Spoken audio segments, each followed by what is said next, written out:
I've been using the DJI Action 6 for about a week now, taking it out in the day, at night, in the city, and on the bike. And here's the thing I learned really fast. This is the first time an Osmo Action actually feels new in the real world. Not just in the spec sheet, some things are properly better, some things are just different, and a few little issues are still there.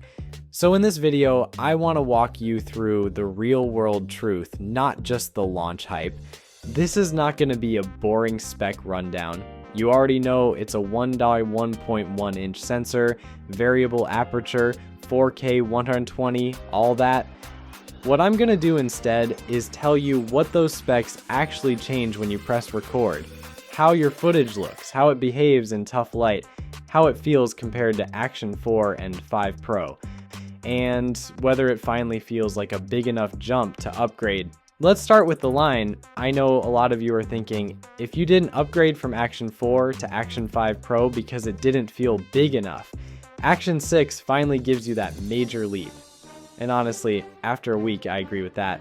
Yeah, going from 4 to 5 Pro felt like, yeah, it's cleaner, it's nicer, but not life-changing. Going from 4 to 6, you actually feel it in almost every scenario. Low light, dynamic range, flexibility in framing, even the way the camera handles close-ups.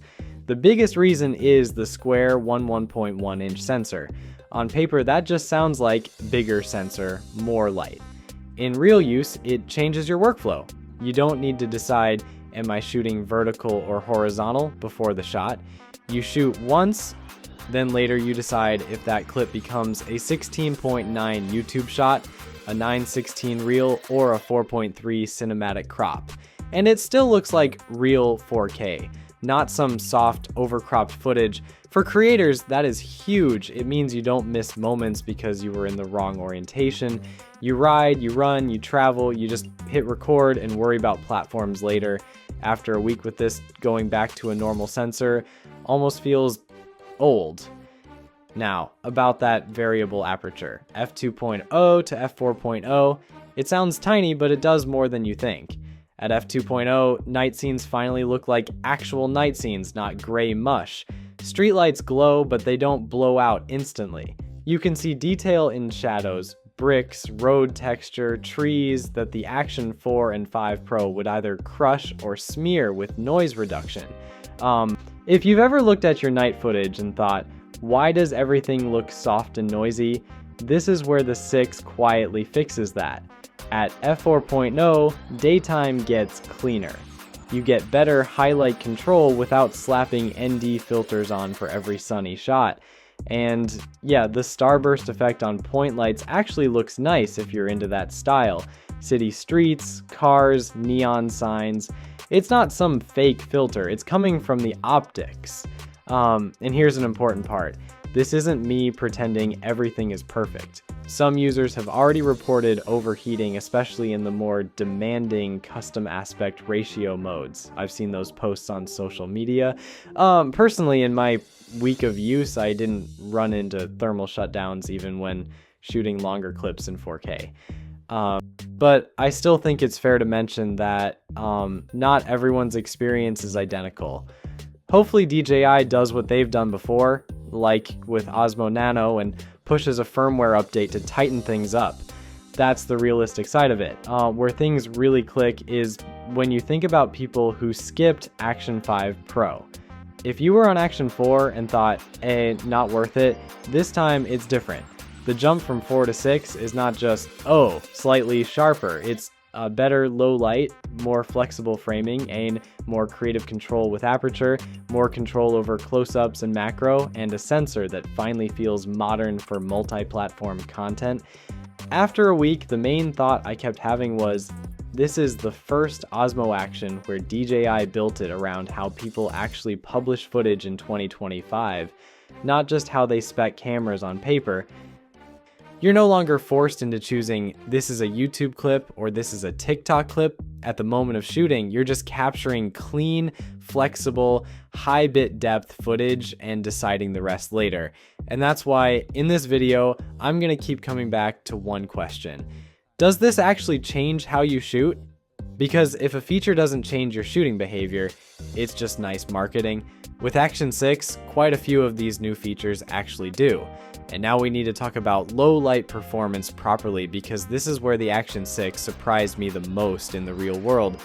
The Action 4 was already known for being good at night. Honestly, it carried that reputation for years. The Action 5 Pro improved detail, but also introduced a strange, smoothed look when the scene got too dark. The Action 6 fixes that in a way that actually shows up on the screen instantly. Here's what I kept noticing again and again. Under streetlights, the Action 5 Pro would shift color slightly yellow, then push noise reduction a little too aggressively. Faces would get waxy, asphalt would lose texture, shadows became these soft, muddy shapes. With Action 6, the shadows hold, the highlights don't explode, and the colors stay balanced, especially skin tones. You'll see this clearly when I show you the side-by-side footage in the final edit. On the Action 5 Pro, small details just disappear at night. On the Action 6, they stay intact. And this is not just because of the larger aperture. The new night algorithm is doing real work. The shadows feel cleaner without looking artificial. And surfaces like brick, tree bark, or concrete hold their texture instead of melting into noise reduction mush. If you shoot nightlife, evening walks, city time lapses, neon lights, or even just indoor scenes with warm lighting, you will immediately see the difference. It's one of those upgrades where you can't really go back once you get used to it. Now, let's talk about something that Action 4 and 5 Pro genuinely struggled with: close-ups. On the older models, if you brought the camera too close to your face or to a product, it went blurry instantly. The minimum focus distance was simply too long. On the Action 6 at f4, the minimum focus distance drops noticeably. Suddenly you can record your hands, small details, food, desk setups, and it stays sharp. Add the new macro lens and now you're focusing at around 11 semi-auto in some modes. That's a huge quality of life upgrade for vloggers and product reviewers, and again, you'll feel this change, especially if you've ever tried to record something small and then realize the camera focused behind it. This is exactly why I say Action 6 changes practical shooting, not just specs.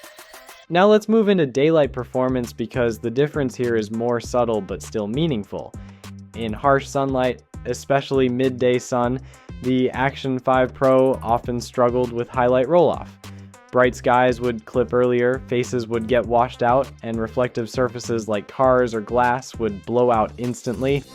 The Action 6 handles this better. Not dramatically better, but noticeably better, and f4 it controls bright areas more gracefully and holds color accuracy. The colors feel more natural, especially skin tones, which always used to skew slightly toward magenta or cyan on previous DJI Action cams depending on the light. It's not a GoPro-style oversaturated punch, it's more controlled, more neutral, more cinematic. And since we're talking about stability, the Action 6 doesn't reinvent stabilization, but it does refine it. It feels less floaty, less robotic, especially when running or biking on uneven surfaces. Horizon leveling feels more confident, and micro jitters are suppressed much better. The difference might seem small, but in long sequences it makes the footage look more professional.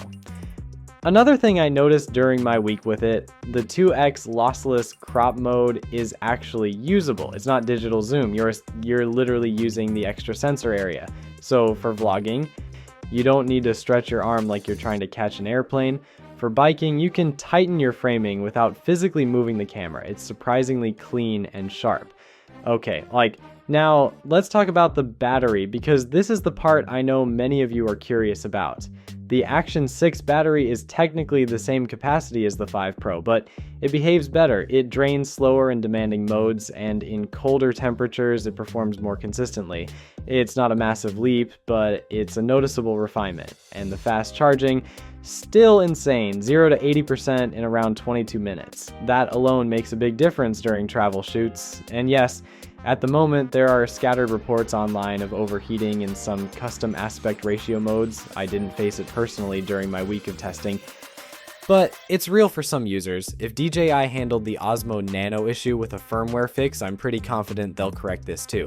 Just being honest with you, it's not perfect yet. Now, remember that line from earlier? If you didn't upgrade from Action 4 to Action 5 Pro because it didn't feel big enough, Action 6 finally gives you the major leap. Let's actually talk about that leap. Going from Action 4 to Action 6 gives you a noticeably bigger and better sensor, real multi-platform flexibility with square capture, better low light in every way that matters, variable aperture, which genuinely changes the look of your footage, improved dynamic range, better close-ups, better stability, faster charging, much better accessories, better audio, and dual DJI mic support. Underwater color accuracy that doesn't require lots. That's not a small generational jump, that's a multi-year upgrade. So if you skipped Action 5 Pro, this is the right time to move. Action 6 feels like what the Action 5 Pro should have been, and that's exactly why this review is over 12 minutes, because the improvements touch every part of real-world shooting. Now let's talk about who should actually buy the Action 6. Because after a week of using it nonstop, I realized the answer isn't as simple as everyone upgrade. This camera shines in very specific scenarios, and if you fall into those, you're going to feel the improvements immediately. If you shoot at night, walking in a city, traveling, filming neon lights, or doing anything in mixed lighting, the Action 6 is a real upgrade. Not a subtle upgrade, a real one. The low light algorithm, the f2 aperture, the larger sensor, they all work together in a way that finally feels stable and predictable. You're not fighting shadows or crushed blacks, you're not losing detail in highlights, you're not dealing with random color shifts that ruin a shot. If you film close-ups, food, hands, tech, pets, anything small, the Action 6 fixes the biggest frustration of the older models. For the first time on a DJI Action cam, close-ups actually look intentional. They're sharp, focus is consistent, and with the macro attachment, you can get those visually pleasing shallow depth of field shots without switching to a phone or mirrorless camera. It's a big deal if you're a solo creator, if you post to multiple platforms, TikTok, Shorts, YouTube. The square sensor is a workflow lifesaver. This is something you don't appreciate until you use it. One recording becomes 3 exports. One angle works for every platform. You never have to reframe, re-record, or rotate the camera again. Creators who value time will immediately see the advantage here. If you use DJI mic, especially dual transmitter setups, the Action 6 becomes even stronger. Having 2 mics connect directly without a receiver is a massive convenience. It's fast, reliable, and perfect for interviews, travel vlogs, and walk and talk sequences. This is honestly one of the most overlooked upgrades, but anyone who uses DJI audio gear is going to love it. Now, who should skip the Action 6? If you mostly film outdoors in bright sunlight and you already own the Action 5 Pro, you might not feel a massive difference. The improvements are real, but they show up more in low light, color accuracy, and versatility than in pure daytime sharpness. If your shooting style is 90% daylight hiking or biking, and you don't care about macro, multi-aspect ratio, or variable aperture, then the Action 5 Pro is still a perfectly strong camera. If you only use your Action camera as a helmet cam or bike cam and you don't care about creative control, you won't see the full benefit of the new features. The Action 6 is designed for creators first, athletes second. If you were hoping for a dramatically longer battery life, it's better, yes, but not dramatically. The new pack behaves better in cold, lasts slightly longer overall, but does not transform endurance.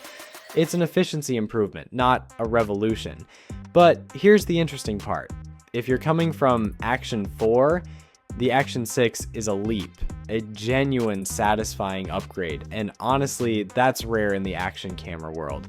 Usually, improvements feel tiny from one generation to the next. This time, if you skipped Action 5 Pro, you're getting multiple generations of upgrades at once. Okay, now let me talk about something that surprised me during the week. The Stabilization. Not the marketing name, the actual feel. The Action 5 Pro was already excellent at stabilization, but sometimes it felt synthetic. Like, the camera was forcing smoothness too aggressively. The Action 6 feels more natural, still locked, still stable, but the micro corrections feel softer, more cinematic.